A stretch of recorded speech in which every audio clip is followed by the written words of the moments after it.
Hello everyone, welcome back to my YouTube channel. दोस्तों, इस video में आज हम बात करेंगे महाभारत के इतिहास के बारे में। दोस्तों, महाभारत भारतीय इतिहास का एक प्रसिद्ध महाकाव्य है जो कौरवों और पांडवों के बीच हुए युद्ध का वर्णन करता है।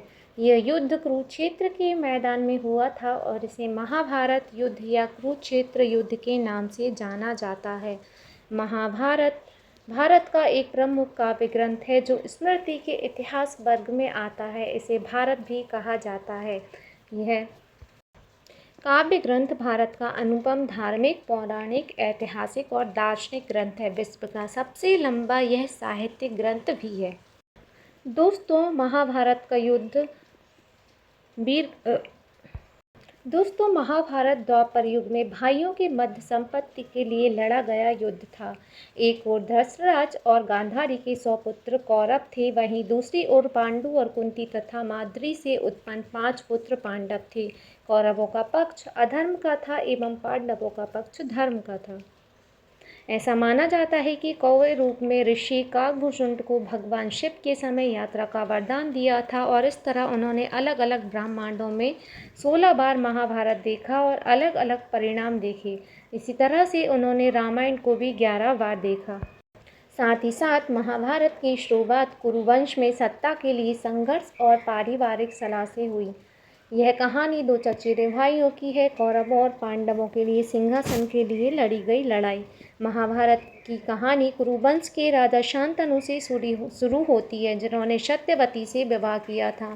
शांतनु और सत्यवती के पुत्र विचित्रवीर्य हुए। विचित्रवीर्य के पुत्र धृतराष्ट्र जो अंधे थे और पांडु हुए। धृतराष्ट्र के अंधे होने के कारण उनके छोटे भाई पांडु को राजा बनाया गया। पांडु को एक श्राप के कारण संतान पैदा करने में असमर्थता थी, इसलिए उनकी पत्नियों कुंती और माद्री ने देवताओं के माध्यम से 5 पांडवों को जन्म दिया। धृतराष्ट्र की पत्नी यानी कि गांधारी ने 100 पुत्रों को जन्म दिया, जिन्हें कौरव कहा जाता था। कौरव और पांडवों के बीच संघर्ष बढ़ता गया, जिससे अंततः महाभारत युद्ध की शुरुआत हुई।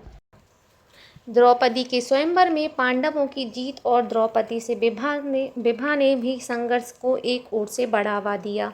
कौरवों ने पांडवों को मारने के लिए लाक्षागृह यानी कि लाख से बना घर में आग लगाकर मारने की कोशिश की, लेकिन पांडव बच निकले। पांडवों को 14 वर्ष का वनवास और अज्ञातवास दिया। वनवास और अज्ञातवास के बाद पांडवों ने अपना राज्य वापस मांगा, लेकिन कौरवों ने इनकार कर दिया। इससे महाभारत का विनाशकारी युद्ध हुआ। वनवास और अज्ञातवास के बाद संघर्ष और भी बढ़ा। वनवास और अज्ञातवास के बाद संघर्ष बढ़ता गया। महाभारत के युद्ध के दौरान भगवान श्री कृष्ण अर्जुन को गीता का उपदेश देते हुए भी नजर आए। इस प्रकार महाभारत की शुरुआत कुरुवंश में सत्ता के लिए हुई। दोस्तों, उम्मीद है वीडियो पसंद आया होगा। पसंद आए तो चैनल को लाइक एंड सब्सक्राइब ज़रूर करें एंड वीडियो को एंड तक ज़रूर देखें।